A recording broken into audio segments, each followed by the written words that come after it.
Sekali lagi kami tidak anti hilirisasi. Ya. Hilirisasi itu juga ada dalam visi Anies Mohaimin, ya kan. Yang kita anti adalah hilirisasi yang ugal-ugalan, ya, sebagaimana dilaksanakan di sektor nikel di Indonesia. Ya. Sebenarnya kan hilirisasi ini istilah keren untuk sebuah industri yang sudah ada ratusan tahun, yaitu namanya industri pengolahan. Ya, jadi mengolah gabah menjadi beras itu juga hilirisasi, itu pengolahan, ya kan.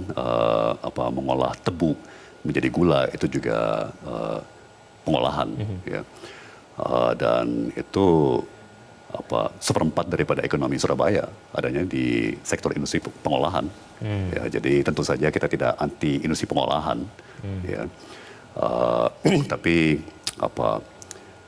pertama jangan laksanakan apapun juga, termasuk hilirisasi nikel secara ugal-ugalan. Ya. Saya mau mencukuri bahwa Pak Luhut dalam pernyataannya video 8 menit, sekalipun tidak menyangkal masalah pencemaran lingkungan ya, yang diakibatkan oleh industri nikel kita, baik tambang nikel maupun pengolahan nikel. Ya.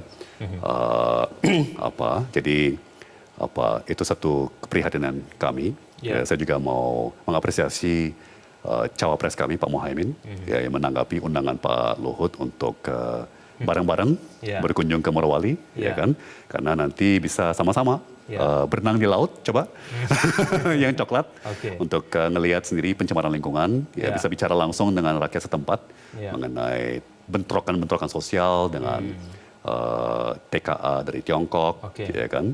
Tapi hilirisasi itu apakah memang betul-betul memberikan manfaat kepada warga sekitar, Pak Tom? Ini kan Pak Luhut juga menyampaikan bahwa dia membantah begitu ya tanggapan dari pernyataan Caimin yang mengatakan bahwa penyerapan tenaga kerja asing lebih tinggi di sana dibandingkan tenaga lokalnya. Lalu Pak Luhut mengatakan bahwa sebetulnya maksimal hanya 15%. Nah, apakah memang hilirisasi ini memberikan manfaat maksimal untuk warga sekitar di sana? Jadi sekali lagi saya harus berterima kasih kepada Pak Luhut, ya, karena beliau memaparkan beberapa angka ya, yang hemat saya sangat membantu argumen saya, ya, bahwa sebetulnya hilirisasi ini tidak begitu berdampak luas pada ekonomi. Ya. Jadi misalnya Pak Luhut itu mengangkat mengenai hilirisasi ini efektif dalam menekan kemiskinan. Ya, dan beliau paparkan angka kemiskinan di Sulawesi Tenggara turun dari 14% menjadi 12%. Ya, ini kita juga tampilkan grafiknya nih. Persis yang ini. Jadi tapi kemiskinan di Sulawesi Tenggara tetap jauh di atas rata-rata tingkat kemiskinan nasional. Ya, di mana meskipun turun dari 14 menjadi 12, ya kan, nasional turun dari 11 menjadi 9. Ya kan? Jadi apa yang istimewa mengenai dampak pada kemiskinan daripada industri nikel di Sulawesi Tengah. Yang kedua, penurunan kemiskinan itu hanya dari 14 menjadi 12, sementara pertumbuhan ekonomi di Sulawesi Tengah ya itu sampai 30% per tahun. Ya kan, mungkin rata-ratanya antara 15 sampai 20%, ya. Pertumbuhan ekonomi itu berarti 3 kali sampai 6 kali lebih tinggi daripada rata-rata pertumbuhan nasional. Tapi hanya berhasil menurunkan kemiskinan dari 14 menjadi 12%. Ya kan? Ekspektasi saya kalau memang pembangunan industri di provinsi tersebut begitu berdampak besar yang positif, harusnya kemiskinan itu udah nggak ada, udah nol. Ya, karena sekali lagi cuan yang begitu besar, ya 500 triliun, ya kan, kok masih ada kemiskinan di Sulawesi Tenggara. Ya, jadi itu sebuah mitos yang juga mungkin perlu kita evaluasi kembali. Ya, malah masyarakat setempat kena getahnya kan, kena pencemaran lingkungan, kena bentrokan dengan TKA dari Tiongkok, kena kecelakaan kebakaran dan ledakan yang memakan banyak nyawa, dan yang kami sesalkan sejauh yang kami tahu sampai sekarang belum ada yang dipenjara, belum ada yang bahkan didenda ya atas pelanggaran standar keamanan bagi pekerja di pabrik smelter ya di sana.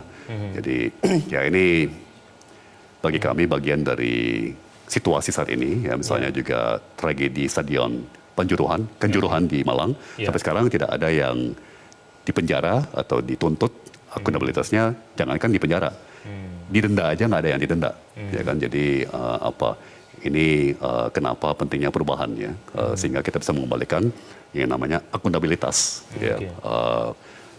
Kalau ada kecelakaan harus ada yang bertanggung jawab. Ya, kalau ada konsekuensi negatif harus ada yang bertanggung jawab. Apakah melalui denda, apakah melalui tindakan hukum ya. Ya, mengenai tenaga kerja asing itu bagaimana Pak Tom? Apakah memang betul bahwa jumlahnya semakin menurun, maksimal hanya 15%, bahkan mengajak Caimin untuk jalan-jalan ke Morowali gitu? Yang kami tuntut sekedar transparansi. Ya. Ini kelihatannya dari dulu kayaknya nggak pede banget, takut sekali untuk membuka secara transparan. Ya kan angka-angka, ya kan kemudian TKA ini ya, soal TKA mengenai tenaga kerja. Ya kan, jadi ada kecenderungan untuk ngumpet-ngumpet, ya kan, kemudian bahkan ada pekerja yang hadir di situ tanpa kitas, ya kan, tanpa izin menetap, ya kan, pakai visa pariwisata, ya. Nah itu kan tidak baik ya. Jadi itu meruntuhkan kepercayaan masyarakat.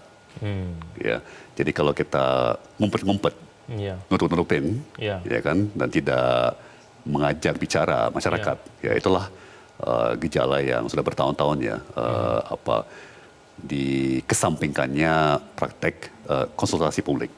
Ya. Nah ini selalu akan berujung pada masalah. Oke, jadi ini yang dimaksudkan dengan hilirisasi yang ugal-ugalan itu tadi Pak Tom Lembong. Tapi kalau misalnya ini dilanjutkan, kira-kira nanti dampaknya seperti apa? Gibran soalnya mengatakan mengenai hilirisasi ini beberapa kali pada saat debat Cawapres kemarin.